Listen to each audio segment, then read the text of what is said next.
Hi friends, എല്ലാവർക്കും പുതിയൊരു വീഡിയോയിലേക്ക് സ്വാഗതം. ഇന്ന് നമ്മൾ ആപ്പ ഓട്ടോൻ്റെ എയർ ഫിൽട്ടർ എങ്ങനെയാണ് ക്ലീൻ ചെയ്യുന്നതെന്നാണ് നോക്കാൻ പോകുന്നത്. ഇത് BS3 വണ്ടിയാണ്.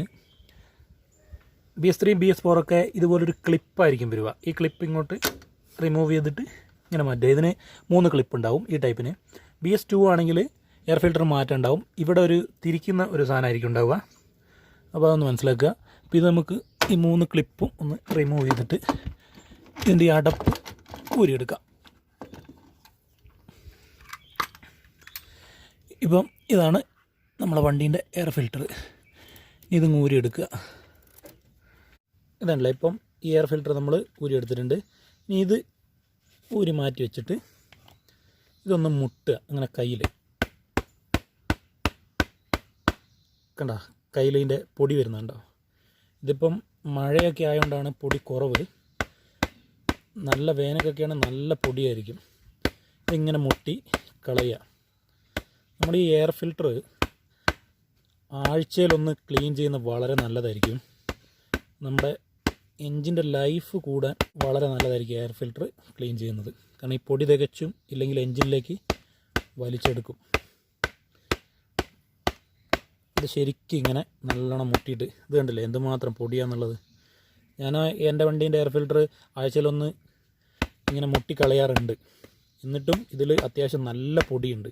ഈ എയർ ഫിൽട്ടർ ഒന്ന് മാറാനുമായിട്ട്. അതുപോലെ തന്നെ BS2ൻ്റെ എയർ ഫിൽട്ടർ ആണെങ്കിൽ ഇങ്ങനെയല്ല ഉണ്ടാവുക. ഈ ഒരു കോട്ടിങ് അതിനുണ്ടാവില്ല. കുറച്ചും കൂടെ ചെറുതുമായിരിക്കും. പിന്നെ നിങ്ങളൊന്ന് ശ്രദ്ധിക്കേണ്ടത് എന്താണെന്ന് വെച്ചാൽ, ഒരിക്കലും മഴയത്തോടി വന്ന വണ്ടീൻ്റെ എയർ ഫിൽട്ടർ ഊരിയിട്ട് ഇതുപോലെ കൊട്ടാൻ പാടില്ല. ഇതിൻ്റെ ഉള്ളിൽ വെറും പേപ്പറാണ്. അത് നനഞ്ഞിരിക്കുകയാണെങ്കിൽ അന്നേരം തന്നെ അത് പൊട്ടിപ്പോവും. പിന്നെ നമ്മൾ എയർ ഫിൽട്ടർ മാറ്റേണ്ടതായിട്ട് വരും. അപ്പോൾ ഇതിങ്ങനെ ശരിക്കൊന്ന് തട്ടിക്കൊടുക്കുക. ഇതിൻ്റെ അകത്ത് പൊടി മുഴുവൻ പോകുന്നിടം വരെ നല്ലോണം തട്ടിക്കൊടുക്കുക. പിന്നെ അടുത്ത് ടയർ കടയൊക്കെ ഉണ്ടെങ്കിൽ അവിടെ പോയിട്ടൊന്ന് എയർ അടിച്ചു കൊടുക്കുന്നത് നല്ലതായിരിക്കും. നമ്മൾ ഈ തട്ടുന്നതിനെക്കാട്ടിലും കൂടുതലായിട്ട് പൊടി നല്ലോണം പെട്ടെന്ന് പോയി കിട്ടും. അങ്ങനെയുള്ളവർക്ക് അങ്ങനെയും ചെയ്യാം. അപ്പോൾ നമ്മൾ പൊടിയൊക്കെ തട്ടി കളഞ്ഞിട്ടുണ്ട്. ഇനി ഒരു തുണി എടുത്തിട്ട് ഇതുപോലെ ഒന്ന് തുടച്ച് നല്ല ക്ലിയർ ആക്കി കൊടുക്കുക. മൊത്തം 2 ഭാഗവും ഒന്ന് തുടച്ച് നല്ല പൊടിയൊക്കെ കളഞ്ഞ് ക്ലിയർ ആക്കുക.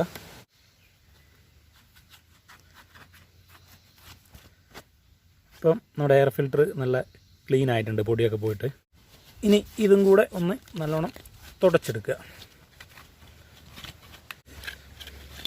ഇതും അത്യാവശ്യം ക്ലിയർ ആക്കി എടുത്തിട്ടുണ്ട്.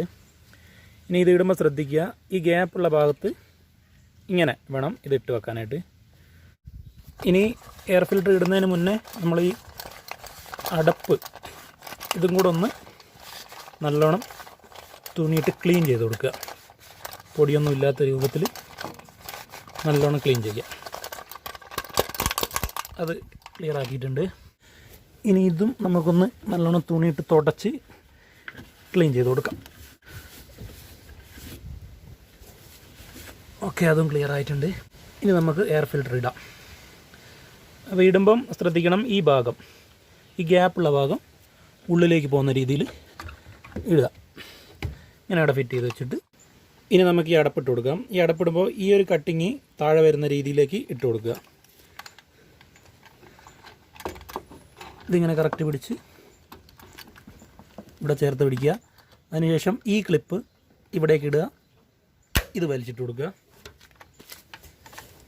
അതുപോലെ തന്നെ ബാക്കി 3 ക്ലിപ്പും ഇങ്ങനെ വലിക്കുക. ഇങ്ങനെ ഇവിടെ ഇട്ട് കൊടുക്കുക. ഇപ്പോൾ നമ്മൾ എയർ ഫിൽട്ടർ ക്ലീൻ ചെയ്ത് ഇട്ടിട്ടുണ്ട്. ഇതുപോലെ ഒരു 5-6 ദിവസമൊക്കെ കൂടുമ്പോൾ ഒന്ന് ക്ലീൻ ചെയ്യുന്നത് എപ്പോഴും നമ്മുടെ വണ്ടിക്ക് നല്ലതായിരിക്കും. അപ്പം വീഡിയോ നിങ്ങൾക്ക് ഇഷ്ടപ്പെട്ടാൽ ലൈക്ക് ചെയ്യുക, കമൻറ്റ് ചെയ്യുക. ചാനൽ ഇതുവരെ സബ്സ്ക്രൈബ് ചെയ്തില്ലെങ്കിൽ ചാനൽ ഒന്ന് സബ്സ്ക്രൈബ് ചെയ്യുക. പുതിയൊരു വീഡിയോയുമായി വീണ്ടും കാണാം.